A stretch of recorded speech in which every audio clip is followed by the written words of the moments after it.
tripartita presente allí, entre las dos cúpulas empresariales quizá presentes en la actividad, más algunos representantes de los trabajadores y el Ejecutivo Nacional. Veíamos también que a nivel mundial hay una lucha por los derechos laborales, sin embargo distan mucho de lo que se solicita en Venezuela a lo que se solicita en estas partes del mundo. ¿Qué está pasando con el trabajador venezolano? ¿Qué es lo que no está entendiendo? Bueno, yo creo que es básicamente parte del tema cultural de la historia laboral venezolana.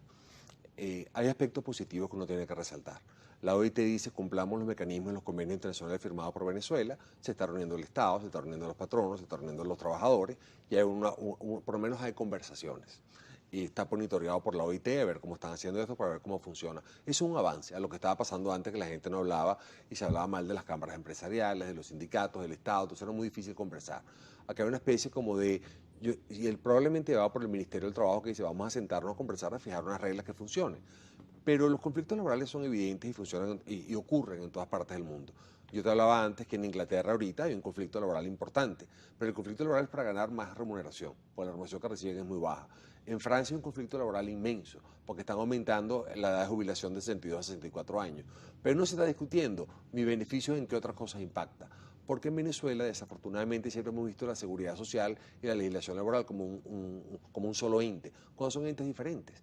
Si la gente no cotiza la seguridad social, sino los aportes propios de la seguridad social, no va a haber pensiones de vejez, no va a haber dinero que fondee la medicina, no va a haber dinero que fondee la jubilación, no va a haber dinero que fondee las personas que necesitan un auxilio por temas de discapacidad.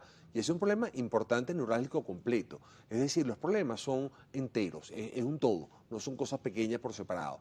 Pero yo creo que hay un tema de entendimiento del asunto.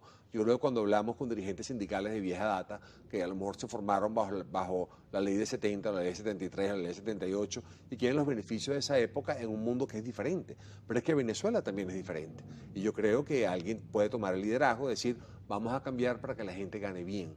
Porque yo no creo que nadie quiera que la gente gane mal. Tú me preguntas a mí, ¿el presidente Maduro quiere que la gente gane mal? Evidentemente no. Pero la pregunta es dónde sacas el dinero. Y hay varias reformas que están hablando, vamos a pagar a la gente por hora. En la práctica eso ya ocurre.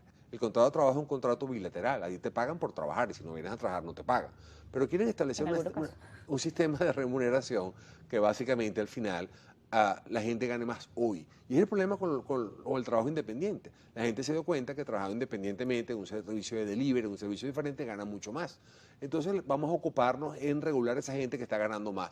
No es que ese no es el problema es la gente que está ganando menos. Entonces vamos a tratar de establecer un sistema en que la gente gane bien hoy. Del futuro, pues ya se verá. Es una ilusión, Dios proveerá, lo que sea, pero vamos a ocuparnos del hoy ahora, que no nos estamos ocupando. Efectivamente, no se puede tratar un tema, si no hemos resuelto un problema económico, no podemos hablar de derechos que se vayan a perdurar en el tiempo. La prueba es esa ley orgánica del trabajo aprobada por Hugo Chávez en 2012, antes de fallecer, y una ley que ya quedó en desuso apenas quizá 4 o 5 años después de haber sido aprobada, porque hoy día esas prestaciones sociales prácticamente no valen nada. Ahora, en medio de las condiciones que está enfrentando el trabajador en este momento, eso que usted destaca, no tenemos cada vez más informalidad producto de que ven que ganan más por esa vía. Tenemos cada vez menos contribuyentes a la seguridad social. Va a ser un problema para el futuro. En este caso, en el momento de hablar sobre horas, pagar por horas, el Estado podría haberse beneficiado en eso. El Estado tiene una masa laboral muy grande, de la cual más de la mitad está quizá inactiva o está en reposos o no está. De esos 5 millones de trabajadores se habla de que la masa que efectivamente va a trabajar son 3 millones. Tienes a 2 millones de personas que quizá ni siquiera están acudiendo a los puestos de trabajo. Pero al ser los cálculos de ajuste de salario mínimo, se tiene que tomar en cuenta todas esas personas porque no están o tienen una remuneración mínima que va a impactar en el pasivo del Estado. Claro, pero yo creo que las cuentas tampoco son muy transparentes, las cuentas no son tan claras. Yo no he revisado con cuidado las últimas encuestas del Instituto Nacional de Estadística que diga cuántos empleados públicos realmente hay y cuánta gente realmente está trabajando y cuánta gente no hay. ¿Sabes? Que hay una especie de fantasma, de rumores, de cómo funciona esto. Pero de Se habla nuevo, de 16 millones de personas activas, parecieran no haberse contado la migración y no contarse toda esta gente cesante. bueno, y además tampoco cuenta a los niños ni a los ancianos. Esa cuenta no da, tan sencillo como eso. La población activa de 18 años, 65 años, no creo que sean 16 millones de personas laborando bajo una legislación prevista para eso, para proteger al trabajador. La legislación laboral, en principio, es útil, es súper necesaria. Hay un desequilibrio evidente entre trabajadores y patronos que tengan una ley que equilibra y una jurisdicción que regula adecuadamente los derechos de los trabajadores. El problema es que el sistema no funciona, pero va al principio anterior. El problema es un problema económico. Si tú quieres pagarle más a las personas, suponte que tienes una tienda y tú quieres pagarle más a tus empleados, pero tú no tienes ventas o la gente no está comprando, ¿cómo le pagas más? Entonces, este es un tema que se maneja. Mira, en la época de la crisis, en la época del COVID, en muchos países que tienen leyes laborales muy complicadas, muy rígidas, como México, como Argentina, pues la gente decidió, mira, vamos a trabajar menos, págame menos, pero sigo cotizando la seguridad social porque tengo pensiones, tengo salud, tengo vejez. Eso requiere una madurez importante. Y yo creo que hace falta algo de esa madurez para poder llevar legislación laboral a un destino seguro, que es el que la gente quiere, ganar bien hoy y tener unas buenas pensiones en la seguridad social a la vejez o a la terminación. Aquí hay un tema político, probablemente en medio de esta situación, no querer cambiar una ley que fue una promesa a los trabajadores. También puede existir por el lado del empleador una resistencia porque quizá en medio de esto se pueda sentir cómodo. ¿Qué podría estar ocurriendo aquí? ¿Cómo podríamos estar resolviendo o empezar a resolver este tema? Porque tampoco es justo que las personas más importantes que rigen un país, que son los educadores, los médicos, la policía, las agentes de seguridad, ganen lo que ganan. Claro que no, es una tragedia.